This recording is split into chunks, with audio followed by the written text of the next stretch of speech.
James Wesley Rawles, expert on preparedness. He's written the book, How to Survive the End of the World as We Know It. Not the end of the world, the end of the world as we know it. World War II killed over 100 million people, including 20 million Germans in that collapse. Democide, governments killed over 260 million people in the last century. Government is the #1 cause of death, and government collapse is, well, the biggest for the Ukrainians and others. All right, the 12 minutes we've got left, you got the floor. You want to get into preparedness? Let's get into the best firearms training areas, and then basics for people that do live in cities. If somebody can get to the country, give us the top 10 list of what to do to get ready, Mr. Rawles. Well, I'd say even ahead of firearms, it's important to have a good quality water filter, like either a compact Catadine filter, or for your house, a big ceramic filter like a big Berkey. Water filtration has to be at the very top of your list, followed by food storage. But then, yes, you have to be ready to defend what you have, and I'm a big believer in .308 battle rifles. I like the HK91 clones, either the Vector or the PTR91 are both quite good. They use original G3 part sets. It's just all built on an American receiver because of the import restrictions, and the original guns were full auto. These are semi-auto only. I think the HK is probably the way to go now, the HK clones, because the magazines and spare parts for so many of the other .308 battle rifles have gotten prohibitively expensive. A spare parts set for an M1A is now a $600 or $700 proposition. But with an HK clone, the parts are readily available, and the magazines are just plain dirt cheap. You can get them for as low as $1 a piece. But you go buying magazines for an M1A, you're talking $20. For a FAL, you're talking $25. And for an AR-10, as much as $30. So I like the HK clones. In terms of handguns, I'm a big believer in .45 automatics, and even though I was a real diehard 1911 shooter for many, many years, I finally made the transition, and I'm now recommending either the Glock Model 21, which is a .45 automatic, or the Springfield Armory XD 45. Both of those are high-capacity, 13-round .45 automatic pistols that are very, very reliable. Beyond that, of course, communications equipment, first aid gear, and all the training to go with it. For all this stuff, don't think just because you bought the gear that you're ready. You really need to train with it, practice with it, know it inside and out. Get the best quality training you can. Go get training at places like Gunsight in Arizona or Front Sight in Nevada or Thunder Ranch in Oregon. There's some really good training out there, or work with one of the mobile trainers. It's really important that you get the training to go with this gear. I agree with you. Expanding on that, what about the component of waking people up in your area so that they're aware of this threat? Even if they laugh at you up front, then once things unravel, they'll start listening to you. But then there's the catch-22. If they didn't get ready, they're not going to be prepared. They're going to be demanding you take care of them. Well, that's why I recommend that people keep a low profile. I'm all for charity, and I think it's really important that people stock up. I have a 3-year supply for my family here at the ranch, but I don't look at that as a 3-year supply for one family. I look at that as a 1-year supply for 3 families. Be ready to dispense charity, but be ready to do so through an intermediary so you can keep a low profile. You want to dispense that charity through your local church, for example, quietly. You just get together with your church elders and say, okay, I've got some extra food. I want to make it available. I don't want my name to ever be mentioned. That's my take on charity. Because you know the old African saying, no good deed goes unpunished. Yes, and the old Japanese proverb, the nail that sticks up gets hammered down. So it's important that people do stock up in depth and be prepared. And, you might want to get set up with a good old-fashioned hand-cranked mimeograph machine and a couple of good old-fashioned manual typewriters, because you may have to make a local newspaper with no power grid out there to support you. But you want to be able to distribute information in your local community and be ready to do that at the drop of a hat. It's old school. What's your gut on different variants of collapses, you know, running from bad to worse. I mean, obviously we're in a depression and it's going to get a lot worse. This is only the beginning, but I mean, is a 50% chance this stuff's going to unfold, 80%? Oh, boy. I don't like to put percentage chances on things, Alex. All I can say is there's definitely the chance for the worst case, which would be a grid-down collapse. But there's a very high likelihood that we're at the minimum going to see a decades-long depression that'll start out deflationary and then flip over into the nastiest hyperinflation you could imagine. So we're going to get whipsawed by first deflation and then mass inflation. That's probably the most likely course of events. But that outside chance, that outlier, that black swan, is the possibility of a grid-down collapse.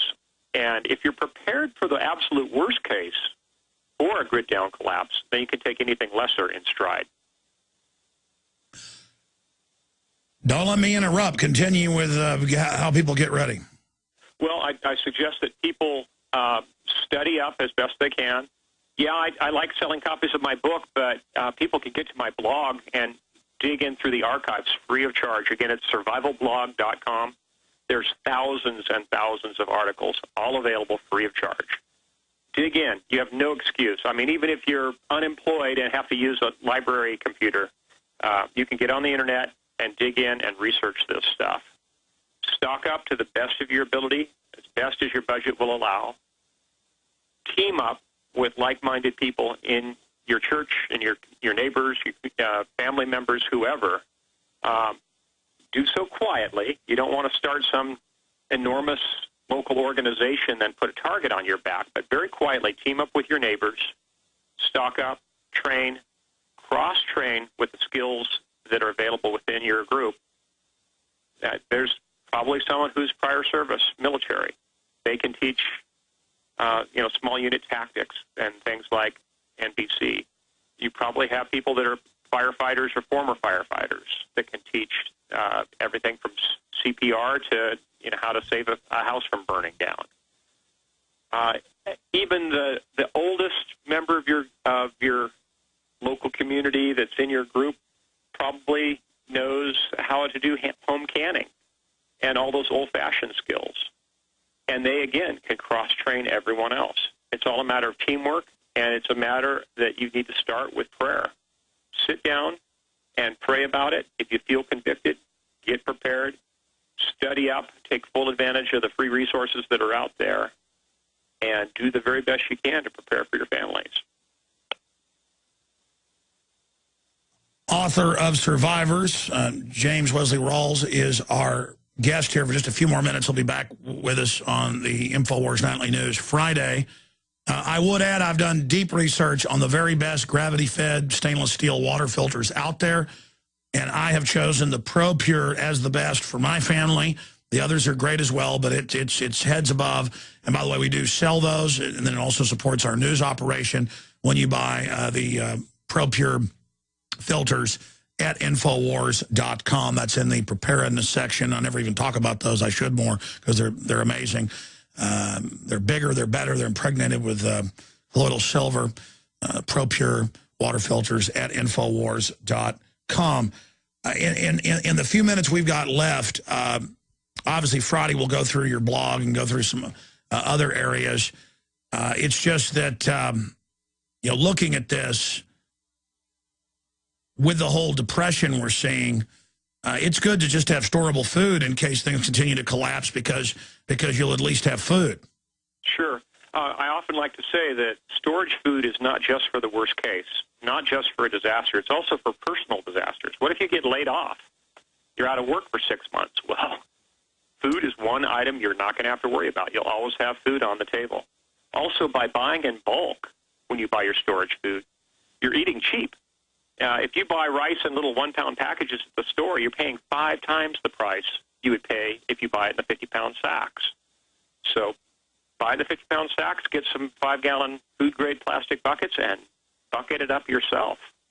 It's common sense. It's a good old-fashioned skill, and it saves money. I have one last question. Win-win-win. It is a win-win-win. I have one last question for you. I'm seeing a huge awakening, especially in the military and police. 70+% of donations for all the candidates are to Ron Paul. Do you see the same awakening that I'm seeing, and how does that factor in 1 minute? Oh, absolutely. If you look at the growth of the preparedness movement, it's basically just doubling each year. Ever since Hurricane Katrina, it's been doubling. And there's a larger and larger percentage of our population that's catching on, that's waking up, and it's getting off their tails and doing something about it. All I can say is keep it up and spread the word. Get people listening to Patriot Radio. Get people teamed up locally and train together and stock up the best you can. That's the bottom line, because you really can't do too much more. And I think that's why God's given us time, so that people like yourself and myself and many others who did have it put on our heart to get ready for this new world order and get laughed at, now it's all happening. Now people are finally listening because, unfortunately, we've been proven right. That's right. Yeah, we're on a slippery slope, and our window of opportunity, pardon me for mixing metaphors, but our window of opportunity is closing. So make the very best of the time available to stock up. And first, get right with God. Second, get your beans, bullets, and Band-Aids together. Well, that's what I've tried to explain to people. Folks, you better not take the internet for granted. This show, all this. I mean, look, I moved to the country and getting a deeper well dug and got guns. I mean, I know there's a very good chance this is going to go completely haywire. And if it doesn't, great, I live out in the country. James, we're going to be talking to you coming up Friday. God bless you. I appreciate all the time. I'll say bye to you during the break, okay? Thanks, Alex. Thank you. All right, we'll be right back. You don't need me to tell you that humanity is in a deep crisis. Everyone can feel it. We know a tectonic struggle is now taking place between the forces of freedom and those who love darkness, bondage, and enslavement. Yes, my friends, evil is rising. But take heart. For every action, there is an equal and opposite reaction. Recently, New World Order operative Hillary Clinton admitted they're losing the info war. We are in an information war, and we are losing that war. The globalists are scared. They've overreached. The future of the info war is in your hands. Join PrisonPlanet.tv. Download the thousands of special video reports, ebooks, and more, and get them out to everyone you know. Continue to spread the word about the broadcast on YouTube, Facebook, Twitter, and every other globalist propaganda platform. We are going to use their system against them. The info war now goes into high gear. Well, I'd say even ahead of firearms, it's important to have a good quality water filter, like either a compact Katadyn filter, or for your house, a big ceramic filter like a big Berkey. Water filtration has to be the very top of your. All right, James Wesley Rawles, expert on preparedness. He's written the book, How to Survive the End of the World as We Know It. Not the end of the world, the end of the world as we know it. World War II killed over 100 million people, including 20 million Germans in that collapse. Democide, governments killed over 260 million people in the last century. Government is the #1 cause of death, and government collapse is, well, the biggest for the Ukrainians and others. All right, the 12 minutes we've got left, you got the floor. You want to get into preparedness? Let's get into the best firearms training areas, and then basics for people that do live in cities. If somebody can get to the country, give us the top 10 list of what to do to get ready, Mr. Rawles. List followed by food storage. But then, yes, you have to be ready to defend what you have, and I'm a big believer in .308 battle rifles. I like the HK91 clones, either the Vector or the PTR 91 are both quite good. They use original